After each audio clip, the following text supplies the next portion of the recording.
Hi everyone, my name is Lawrence Amador and today I will be presenting to you the first game. I want to talk a little bit about me. I was born in Riyadh, Saudi Arabia. I grew up in Vancouver. I actually came here when I was 5 years old with my mom, so we were first generation immigrants with my dad. And I've been playing high level League of Legends for about 6 years. Actually, getting into League of Legends put a heavy strain on me and my family's relationship, and I actually want to talk about that a little later on. One of the things that I really enjoy is trying new restaurants and exploring new places. Sometimes people consider me as a bit of a risk taker and a little chaotic, so I end up finding myself in mysterious and unknown places. And sometimes that's a good thing, sometimes that's a bad thing, but all in all, it ends up being an adventure for me.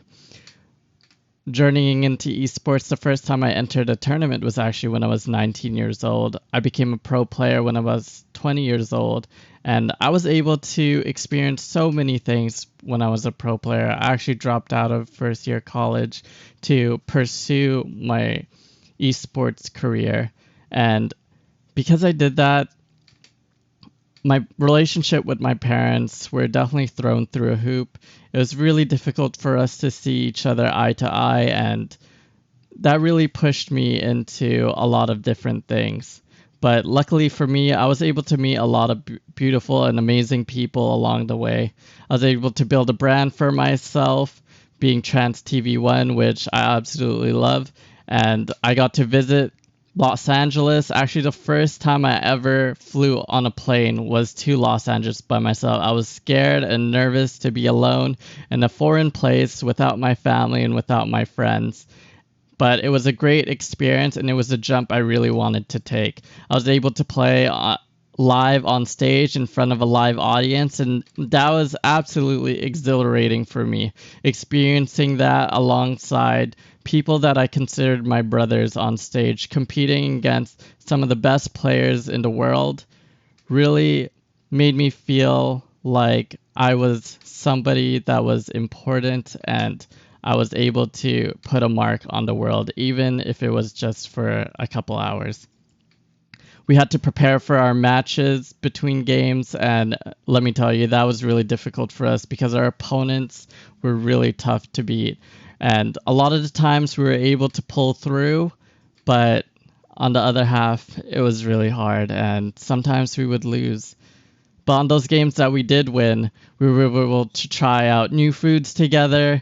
We got to try Korean barbecue, and that was amazing. Absolutely loved it. TwitchCon was one of my favorite things that I went through in esports. I was able to meet a lot of my friends that I never met before online, and that was absolutely amazing because these are some of the people that I would love to meet, and I had that opportunity to meet them, and I would never trade anything in the world for it. I even went as far as going over to Australia, which was amazing because it really shook things up. Excuse the pun. Exploring Australia was amazing. I got to live in Sydney and Melbourne. I got to experience so many cool things like the Light Festival. We had to do a lot of photo shoots, doing all these funny poses, and the food was absolutely amazing there. And the presentation, the colors of it all, enjoying it with new friends that I met along the way. I even went to the East Coast. I went to Toronto for some games and to meet a lot of cool people, even Montreal, and absolutely enjoyed my journey in esports. But one of the reasons why I got into esports is because even though it was my hobby, I used it as an escape from real life, away from the stress of my home life and the expectations placed upon me, having to get straight A's, join every extracurricular. It was really tough on me, and having to use this as kind of a gateway really deteriorated my relationship with my parents. I'm just glad that I was able to pursue this esports career to really show them that I could take care of myself, that this wasn't just a pipe dream, that this was really important to me, and that there are a lot of different paths. I'm really happy that South Hill gave me that opportunity to come back after I was finished my career and pursue my education again, being able to graduate and getting the prerequisites I need to move on to Langara and UBC eventually. So the next upcoming 5 to 10 years is going to be super amazing. I'm a big fan of parrots. Birds are one of my favorite animals on the planet. Specifically the macaw, which is native to Brazil, is one of the birds that I really want to see in their natural habitat. I think they're absolutely gorgeous. They're one of the largest and brightly colored birds in the world, and even one of the most intelligent, learning up to 260 words. Going into education is a completely new field for me that I want to conquer. Even though that dropped out in first year, it's giving me that opportunity to be able to pursue more with esports, because I want to be on the other side, helping manage businesses, helping big brands achieve their financial goals and win in their arena. And to do that, I need to finish my prereqs, finish my first and second year at Langara, and eventually graduate with a marketing degree at UBC Sauder, which is one of my dreams, to be able to graduate with a university degree as the first person in my family to do so. Owning a generational home. Homes here in Vancouver are incredibly expensive. So being able to own one, a really nice apartment or home that has a lot of space for my future pets that I absolutely adore, and to be able to upbring my own family is a huge dream of mine. I absolutely cannot wait for what the future holds.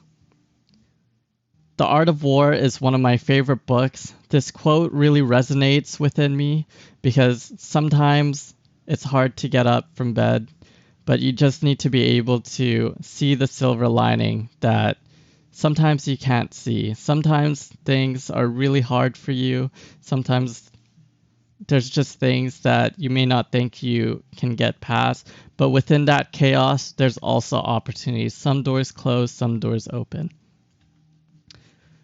One of my favorite German philosophers, this quote is important to me because the abyss and the monsters really represents negativity, and it's so easy to get lost in the negativity in today's world with so many things going wrong.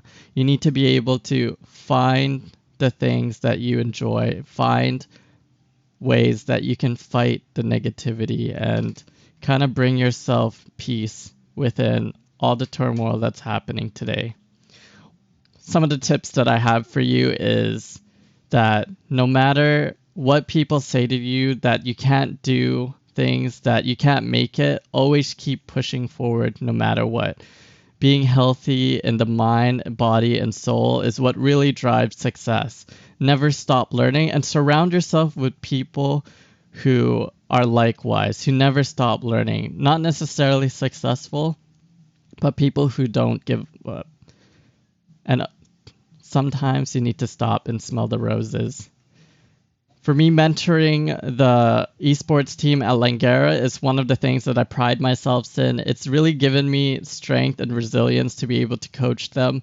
I love the young men and women that they're growing up to be, and they're absolutely amazing. If esports is your dream, I highly recommend joining the club. I've chosen the koi fish swimming up to the Dragon Gate Bridge because it represents determination and strength as the koi fish swims up to become a dragon. Growing up for me has been really tough. Climbing that esports career, even getting back into education has been really tough for me. So this being my brick wall, it's really taught me to be resilient. The bird statue represents freedom, peace, purity, and hope. And that embodies who I am as a person. I really want to place this statue in Vancouver because this is where I grew up. This is where I love to be. Thank you everyone for listening to my presentation, and I hope you have a great day. Thank you.